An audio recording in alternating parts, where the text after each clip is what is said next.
I'm Eric Jones, Chief of Police for the Stockton Police Department. And to my left is Rick Brazil. He was project lead for the Police Foundation on this case. The Police Foundation, based out of Washington, D.C., was commissioned by me for an independent review and report to benefit the Stockton Police Department and the law enforcement community in general. Today I will discuss the Stockton Police Department's response to that report and review. I want to first go over some key points that I believe are a part of this report. Number one, the report and review did have the benefit of 20/20 hindsight, almost a one-year process to put it together for an incident that happened within a 1-hour period. The report intends to point out best practices, not specific fault. It acknowledges that we should better plan and train for the unthinkable, that there was incredible bravery and professionalism that day, and a lot of good work was done by police staff during an unprecedented event. It does, though, acknowledge that there was too much gunfire by police at the conclusion of the event. We said we would accept responsibility, and that's exactly what I'm doing here today. But it also acknowledges that the chaos, as some would call it, was not created by the police officers. The chaos was the result of the actions by the armed assailants. Law enforcement responded to that chaos, and they were gripped with how to best minimize those actions. And the report also concludes and confirms that the event on July 16th, 2014 had never before been experienced in United States law enforcement, and that this truly was uncharted territory. July 16th, 2014 was a tragedy that rocked our community. It was certainly the largest I had ever seen in my over 2 decades here at Stockton Police Department. And not a day goes by without me thinking of it. I will think of this not only for the rest of my career, but likely for the rest of my life. My heart goes out to all of the victims from that day, and especially the family of Misty Holt Singh. And my heart always will go out to the family. And to our entire community, this has been very difficult. But my message to you is that we are committed. We are committed to public safety, and we are committed to improving and learning for us and the entire law enforcement industry. And for our officers that day, it was very painful and is still painful. And there's not a man or woman in the Stockton Police Department that does not wish it had a different outcome. There's not a man or woman within Stockton PD that wished Misty Holt Singh would have been able to return to her family that day. As we analyze this review, we will move our police department forward, and we will move our community forward. And the Stockton Police Department's commitment to be transparent has led us to this review and report by the National Police Foundation.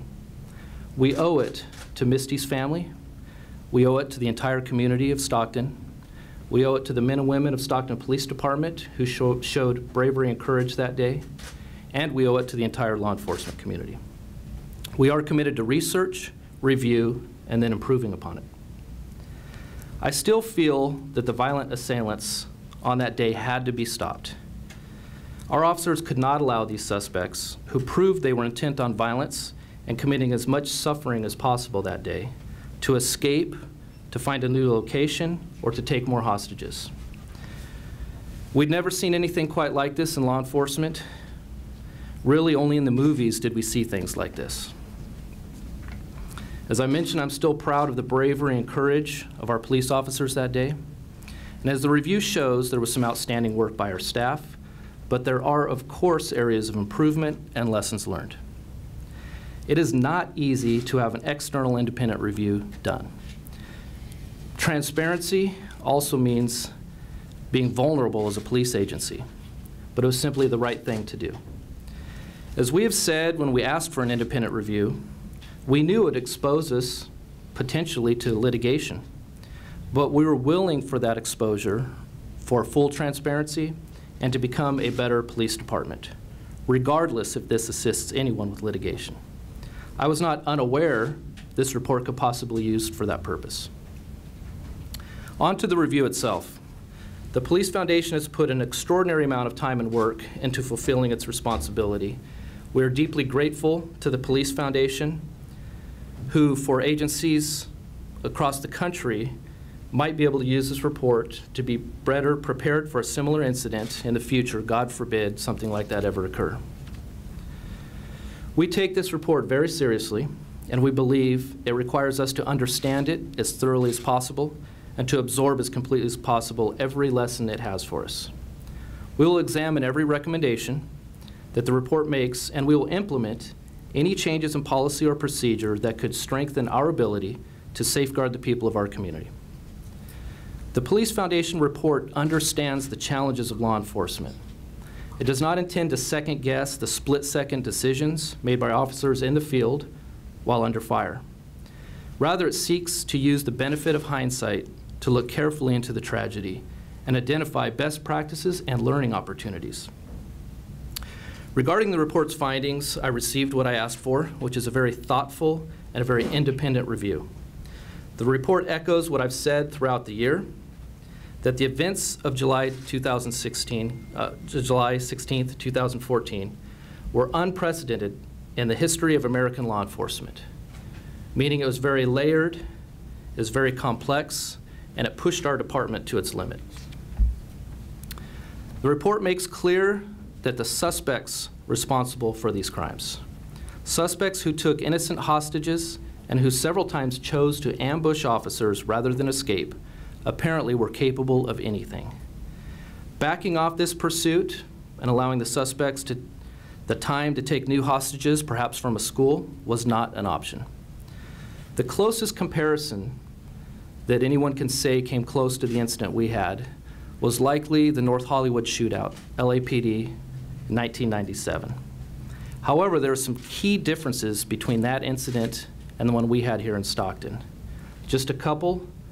Those assailants never went mobile to the extent they did here in Stockton. They also did not have hostages while shooting at law enforcement officers. 2014 incident for Stockton had more complexity. But even for that 1997 LAPD incident, after an analysis, it changed a lot in law enforcement. For example, equipment and vehicle design, ballistic panels in the doors of patrol cars, readily accessible patrol rifles for the officers, as well as procedures in engaging heavily armed suspects. This report acknowledges the unusual issue of a very sustained, serious, ongoing event here in Stockton. Here are now some of the key notes from the report. Policing is not an always by-the-book answer, and rarely is there a single right answer to an incident. Let's go to the response of the bank robbery, the initial response. Typically, officers should be out of sight, covert instead of overt. However, as the report reflected, this was nearly impossible for two primary reasons. First, the first responding officer was virtually there immediately. That officer was flagged down and had no time to decide how to even approach the scene in her vehicle. Secondly, the layout, the geographic layout of that location did not afford for the covert patrol vehicle. And the non-compliant violent assailants created the primary series of events. The report did identify a need for more training and response plans for heavily armed hostage situations, which we will review. The report also pointed out the dispatchers for Stockton Police Department and their calm and professional demeanor, a remarkable level of professionalism for the most taxing event they could have imagined. Also, the fact that our real-time policing center of crime analysis, dispatch, and camera operations should be considered a best practice in law enforcement. And the report reflects the chaotic and extremely complex series of events during the chase. The fact that an actual number of pursuing officers in this case could not be determined was part of the report. This is because this was not a vehicle chase. We had officers that had to be able to rescue other officers or other civilians. Tactical officers were trying to get in position. We didn't know how many scenes there would be, how many perimeters there would be. This simply was not a standard police chase. But it does acknowledge that some officers passed other vehicles when they shouldn't have. We'll be analyzing that. The report also reflects that there was a plan to get tactical officers with the armored vehicle in a position to stop the suspects, but that vehicle and other vehicles were damaged by gunfire and disabled. It shows you why a plan needs to be changed over and over and has to be fluid. The report highlights the bravery of our officers in responding to an extremely dangerous situation. One example is officers taking sustained gunfire, seeing other police vehicles damaged by gunfire and out of the chase, our officers not knowing if those officers were injured or even killed, yet our Stockton police officers continued on. The report also reflects that not knowing if within a reasonable distance these assailants would take additional hostages. And I think one thing critical when we say this situation was unique when compared to any other situation in law enforcement with all of these things layered together was the ambushes set up by the assailants even after they lost our officers. This shows these assailants were capable of anything. Again, another additional layer that makes our case unique. The report also talks about officers going to the aid of injured hostages and the need to have regional and readily accessible aircraft to support municipal active policing incidents like this. We do not have that in our county. I think it's also important to recognize the aircraft that was overhead was a fixed-wing airplane that was not typically used for or not used for active field police incidents. The report also noted the need for officers to hear and follow commander's instructions during a chaotic situation. And the final stop location where officers fanned out, many ultimately firing their weapons when the assailants again opened fire. The report reflects that there were 6 categories of the on-scene officers at the conclusion. Of those 6 categories, some fired their weapons, some did not. These categories are as follows: those who determined that a threat was there and fired, and then stopped when the assailant stopped firing. Those who determined there was a threat and moved to a safer location. Those who determined there was a threat but did not have a clear line of fire and therefore did not fire their firearms. Those who did not see the threat and did not fire. Those who did not see an active threat but did fire because other officers fired until a ceasefire was given. And the final category, those who arrived after the event was over. The actual amount of gunshots by police, just over 600, is a critical part of this report, whether it would have changed anything or not in the outcome. There were some officers not knowing exactly what they fired at or otherwise put other officers in potential danger. This, known as sympathetic gunfire, is a reality in law enforcement, and we must better train. It's important to understand the report does not challenge the necessity for the officers to fire at the conclusion of the event, but it does identify some cases of sympathetic gunfire. And we did take immediate action when we too found there was some sympathetic gunfire. Training is paramount. And we identified some early on and gave that training and will continue to give that training. Ongoing training is what takes us as a law enforcement agency from good to great. The Police Foundation looked if there was a culture of the Stockton Police Department of sympathetic gunfire, and they found there is not. This situation was just overly unique. But every law enforcement agency trains to avoid sympathetic gunfire. And we see that in a prolonged or especially dangerous situation, it is possible. It is important to remember that this very dangerous rolling active shooter incident was more than just a pursuit or a hostage situation. Whole sections of the city were at risk throughout the pursuit.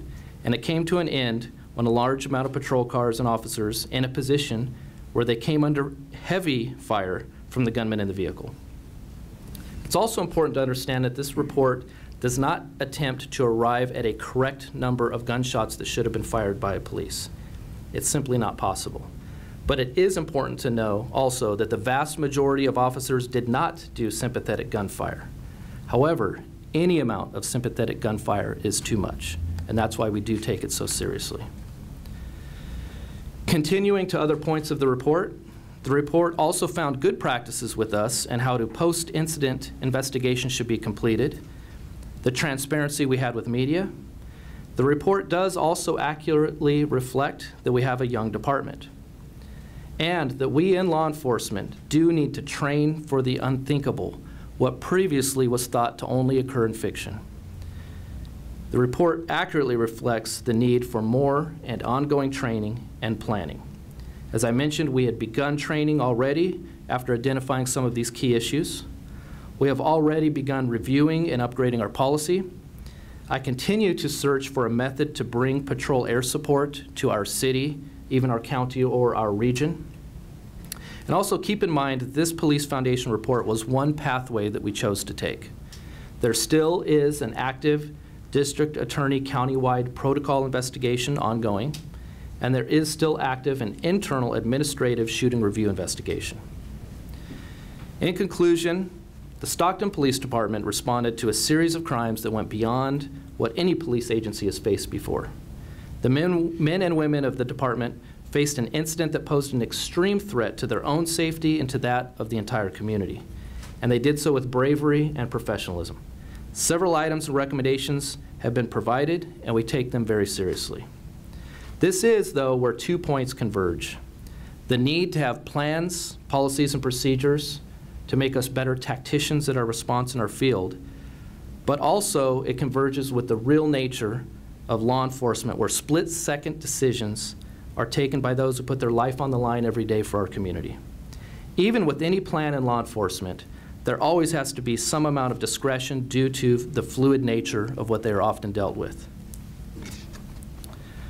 I hope no community ever has to go through what Stockton did on July 16th of 2014.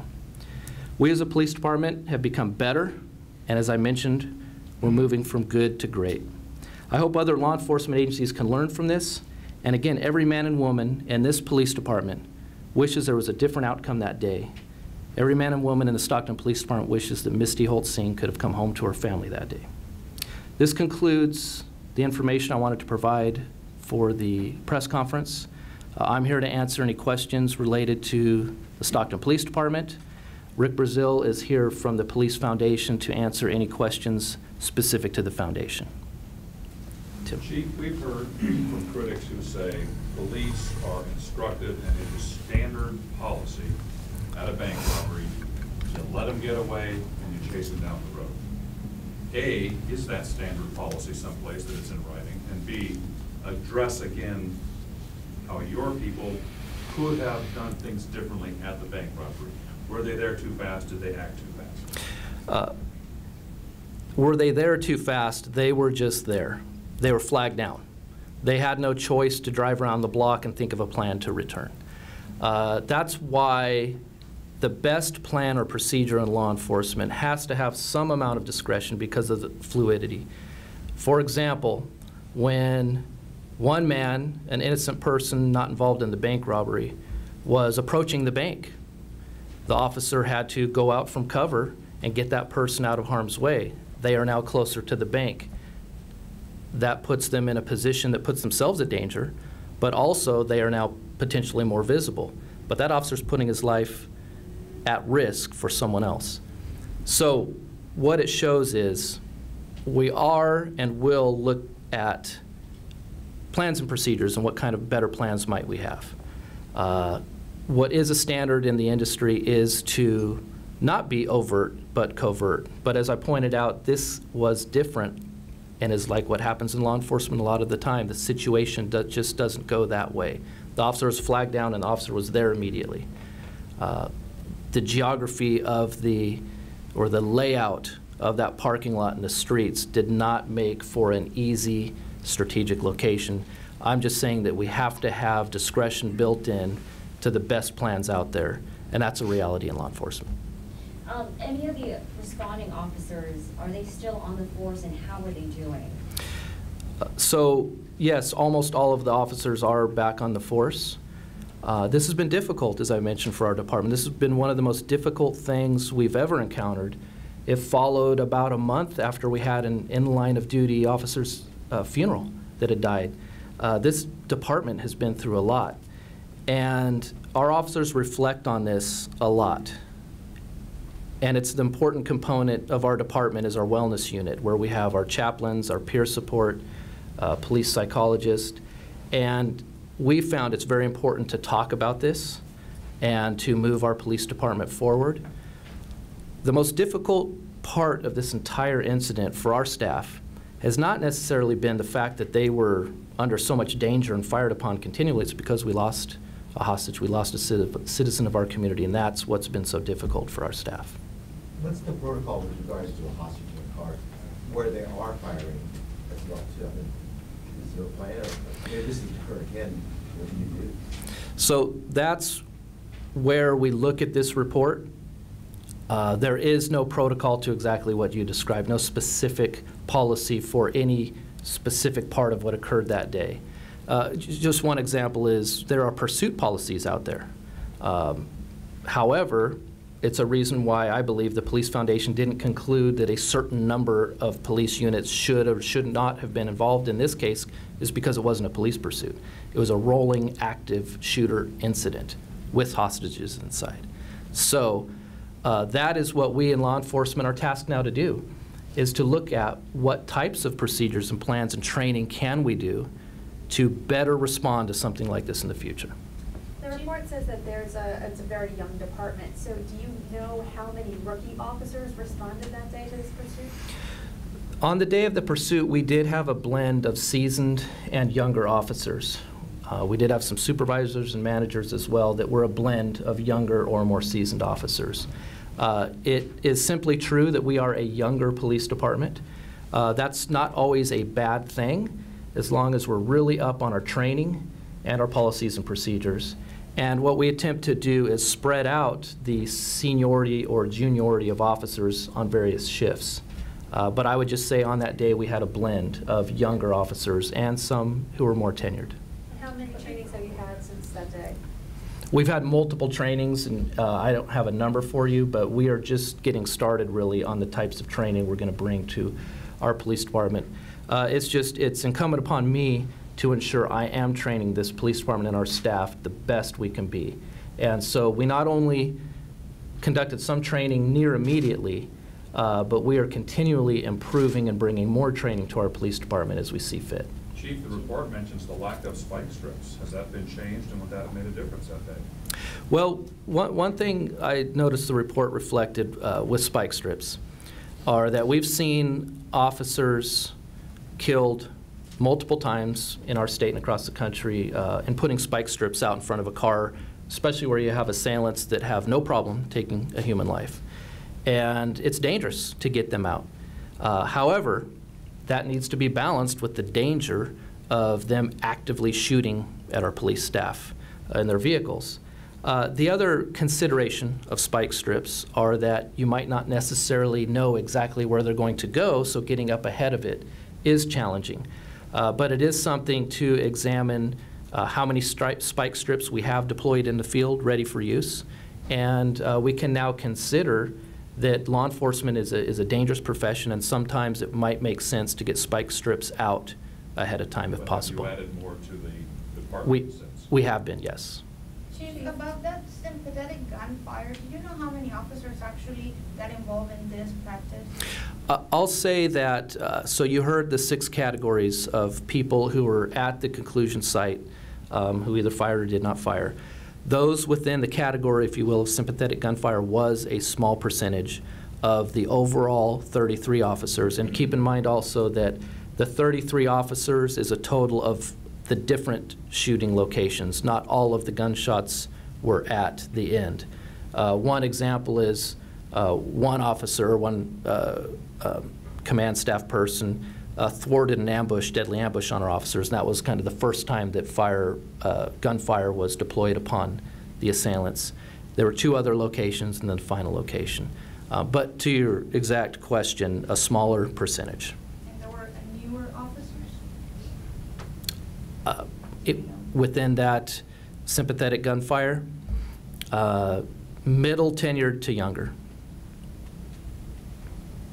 And then the air support too. Yes. It said here that a lot of the officers that were up in the air, they didn't know some of the names of the street signs, and they also had trouble communicating with the officers. Is that right? Correct. So when it comes to air support, we simply do not have air support within our county for active police incidents that the officers are regularly accustomed to or trained with.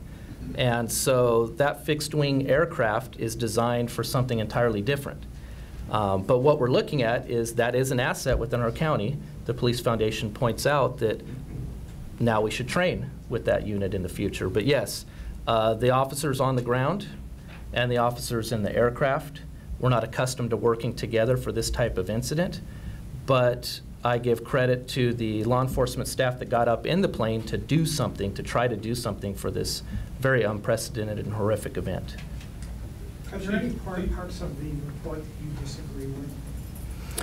I would say no. There may be some wording, and this is where it comes into being an independent report. I had no input on what the recommendations would be. I would say the basic tenets of the report, I have no reason to disagree with. And so the overall, especially the primary recommendations or best practices that we've gone over, I think they make sense to me. Chief, did anything in the report surprise you? I would say that I was certainly waiting for the report in its finality. And there were no key surprises, but there were, it was very impactful. And what I mean by that is the fact that we recognized early on there may be sympathetic gunfire. The fact that the Foundation report acknowledges there was sympathetic gunfire is we take very, very seriously. I would not say it's a surprise because we've had these various pathways of investigations going on, but very seriously to be taken. What's going to be done about the sympathetic gunfire? What kind of training? What happens now? Training.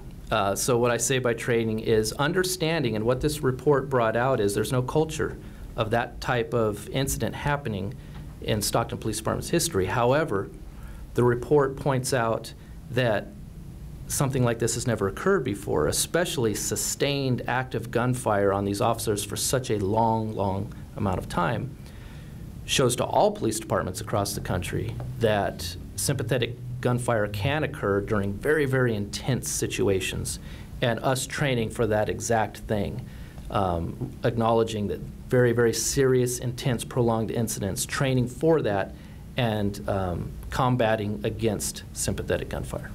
The report says that at one point during the pursuit, the lieutenant ordered a certain number of police to call off the pursuit, but that some disobeyed that order. Mm-hmm. Were they disciplined? So I'll first acknowledge that part of the report, which is that during this incident, we did have command in place. There was a watch commander that did exactly that, said no more units to be in this pursuit. And some did not listen to the order. That is part of the ongoing administrative investigation to determine that, and to determine what, if any, training or discipline should be a part of that as well, yes. We have time for one more question. So there's been no discipline to anybody on staff at this point for how they behaved, performed that day? That's correct. There has been immediate training given in a number of cases, and we are looking at whether that might be the case as we continue the administrative review. And how much longer for that process? We anticipate that quite soon, without a timeline. And what I mean by that is there's the county district attorney's protocol investigation that's still going. On a parallel track, we are looking at a lot of these recommendations, but what we've already been looking at that we had pre-identified, that's still ongoing and should be wrapping up shortly, but I can't give a timeline. Mr. Brazil, could we ask you a question too? With regards to the foundation and the report that you came out with, what do you think is the biggest thing that Stockton Police Department should have done or maybe didn't do? Well, what they did do that was commendable is do this. Number one, too many agencies across the country have a critical incident and they hide behind some potential civil litigation, don't want to talk about it, don't want to review it. What the chief asked was, and what the Police Foundation does, is come in and not necessarily look at what went right or what went wrong by a person, but the target audience is law enforcement across the world that says, all right, this incident happened in Stockton. Here's some lessons learned that you may want to bring back to and pick a city in any state or any part of the world. And so that you don't have to go through the same thing that Stockton went through. So the most commendable thing in this is the open, honest, transparent way with which the organization is actually saying, listen, we have an outcome that none of us like at the end, and we want the rest of the world to learn from this in addition to ourselves. How do police departments typically move forward after they read these kinds of reports? Because from what I understand, you're also reviewed the Ferguson incident, for example. Correct. There's a couple of ways. One, the report that you see, it's on the Police Foundation website where you got it. But what you'll see is that the site will grow. We'll start adding in video links and audio links, and so that when an agency goes and actually reviews the report, it's not just reading the text in black and white, but it's actually looking and trying to experience that. So it goes all the way from line employees reviewing it, saying, if I were in that situation, what would I do, all the way up to executive staff. What also happens is that these lessons learned go to Chiefs Associations, Sheriff's Associations, California Peace Office Association. There'll be a presentation at International Police Chiefs Association in October. So the lessons learned no good unless people actually read it and hear about it and experience it. So that's what the Police Foundation job is now, is to get it out for folks to look at it. And then at the same time, call Stockton Police Department, the command staff here, and say, all right, tell us, what are some of the things that you experience so that we can, this is the agency saying we can be better prepared if something like this happens in the future. So there's potential to influence law enforcement agencies nationwide? Throughout the world, actually. It's amazing how similar we are to Canada and the UK, and then at the International Police Chiefs Conference, you've got 14,000 police chiefs from all around the world that will attend. Do you remember your response when you heard that day, I assume, what had gone on here? It was, quite candidly, and not to be off the cuff, but I'm glad it wasn't me at the time. And then as it started to transpire, I'm watching Chief Jones going, that's the way police chiefs should handle this. You get out in front of it, you tell the public what's happening, you engage your organization. And then at the same time, before I was able even approach to do this review, is I wonder if there's going to be a review done. Somebody needs to look at this and develop lessons learned. Chief, have the results has the report or the results of this been shared with Paul Senior? So when there's active litigation, I think we've discussed unfortunately, some of the connections made has to change, but I do know that it's been provided to the attorney for the Singh family. Yes. All right, thank you. This concludes our press conference.